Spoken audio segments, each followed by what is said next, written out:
अगला अध्याय। आकाशवाणी द्वारा दक्ष की भत्सरना, उनके विनाश की सूचना तथा समस्त देवताओं को यज्ञ मंडप से निकल जाने की प्रेरणा। ब्रह्मा जी कहते हैं, मुनीश्वर, इसी बीच में वहां दक्ष और देवताओं के आदि सुनते हुए आकाशवाणी ने यथार्थ बात कही। रे दुराचारी दक्ष, ओ दंभचार परायण महामूढ़, तूने यह कैसा अनर्थकारी कर्म कर डाला है। ओ मूर्ख, शिव भक्त राज दधीच के कथन को भी तूने प्रामाणिक नहीं माना, जो तेरे लिए सब प्रकार से आनंददायक और मंगलकारी था। वे ब्राह्मण देवता तुझे 200 शाप देकर तेरी यज्ञशाला से निकल गए, तो भी तुझ मूढ़ ने अपने मन में कुछ नहीं समझा। उसके बाद तेरे घर में मंगलमयी सती देवी स्वतः पधारी, जो तेरी अपनी ही पुत्री थी, किंतु तूने उनका भी परम आदर नहीं किया। ऐसा क्यों हुआ? ज्ञान दुर्बल दक्ष, तूने सती और महादेव जी की पूजा नहीं की। यह क्या किया? मैं ब्रह्मा जी का बेटा हूँ ऐसा समझकर तू व्यर्थ ही घमंड में भरा रहता है, इसीलिए तुझ पर मोह छा गया है। वे सती देवी ही सत्पुरुषों की आराध्य देवी हैं, अथवा सदा आराधना करने की योग्य हैं। वे समस्त पुण्यों को फल देने वाली, तीनों लोकों की माता, कल्याण स्वरूपा और भगवान शंकर के आधे अंग में निवास करने वाली हैं। वे सती देवी ही पूजित होने पर संपूर्ण सदा सौभाग्य प्रदान करने वाली हैं। वे ही महेश्वर की शक्ति हैं और अपने भक्तों को सब प्रकार के मंगल देती हैं। वे सती देवी ही पूजित होने पर सदा संसार का भय दूर करती हैं, मनोवांछित फल देती हैं तथा वे ही समस्त उपद्रव को नष्ट करने वाली देवी हैं।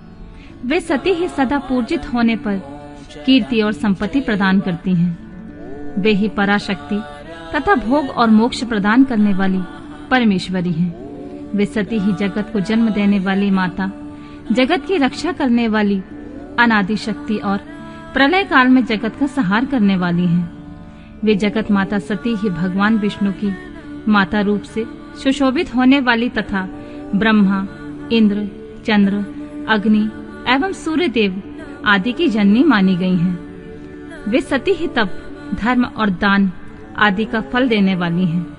वे ही शंभु शक्ति महादेवी हैं और दुष्टों का हनन करने वाली परात्पर शक्ति हैं। ऐसी महिमा वाली सती देवी, जिनकी सदा प्रिय धर्म पत्नी है, उन भगवान महादेव को तूने यज्ञ में भाग नहीं दिया। अरे, तू कैसा मूढ़ और कुविचारी है। भगवान शिव ही सबके स्वामी तथा परात्पर परमेश्वर हैं। वे समस्त देवताओं के सम्यक सेव्य हैं और सबका कल्याण करने वाले हैं। इन्हीं के दर्शन की इच्छा से सिद्ध पुरुष तपस्या करते हैं और इन्हीं के साक्षात्कार की अभिलाषा मन में लेकर योगी लोग योग साधना में प्रवृत्त होते हैं।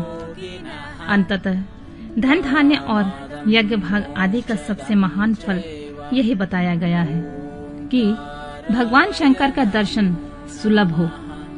शिव ही जगत का धारण पोषण करने वाले हैं। वे ही समस्त विद्याओं के पति एवं सब कुछ करने में समर्थ हैं। आदि विद्या में श्रेष्ठ स्वामी और समस्त मंगलों के भी मंगल हैं। दुष्ट दक्ष, तूने उनकी शक्ति को आज सत्कार नहीं किया, इसलिए इस यज्ञ का विनाश हो जाएगा। पूजनीय व्यक्तियों की पूजा न होने से अमंगल होता ही है। तूने परम पूज्य शिव स्वरूपा सती का पूजन नहीं किया।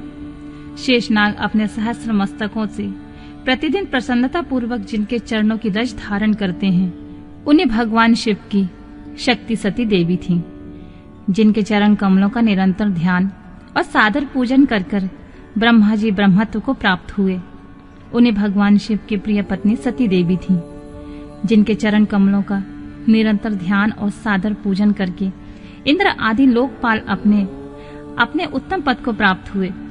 वे भगवान शिव संपूर्ण जगत के पिता हैं और शक्ति स्वरूपी सती देवी जगत की माता कही गई हैं। मूढ़दक्ष, तूने उन माता पिता का सत्कार नहीं किया, फिर तेरा कल्याण कैसे होगा?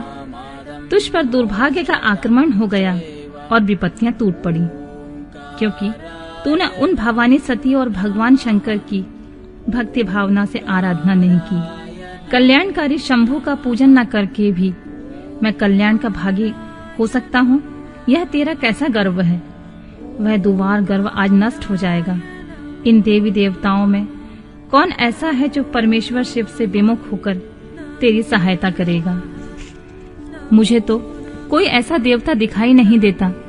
यदि देवता इस समय तेरी सहायता करेंगे तो जलती आग से खेलने वाले पतंगों के समान नष्ट हो जाएंगे।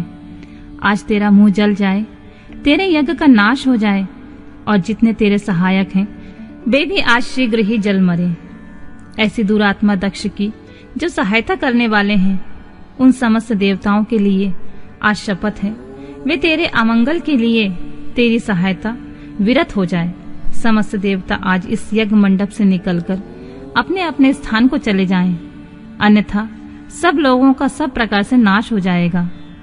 अन्य सब मुनि और नाग आदि भी इस यज्ञ से निकल जाएं, अन्यथा आज सब लोगों का सर्वथा नाश हो जाएगा।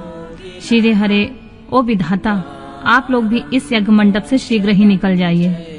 ब्रह्मा जी कहते हैं, नारद, संपूर्ण यज्ञशाला में बैठे हुए लोगों से ऐसा कहकर सबका कल्याण करने वाली यह आकाशवाणी मौन हो गई।